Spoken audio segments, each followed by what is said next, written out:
society, I'm proud to be a vendor because vendor a good example for entrepreneurship, and of course we are all people in this world. In the Philippines we will facing the global crisis, but um, global crisis is not a problem if you have a lots of ideas or a lots of talents in life, especially being a vendor, being a business woman or business woman. We will survive and do something good to anyone.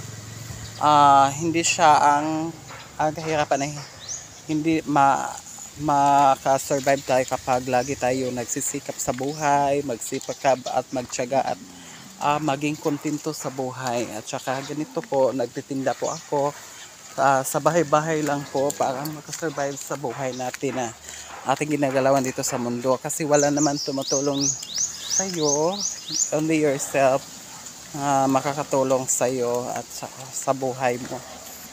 Kailangan mo talaga magsika para sa pag-unlad. Kasi lahat naman tayo ngayon ay nakakaranas ng kahirapan dito sa mundo.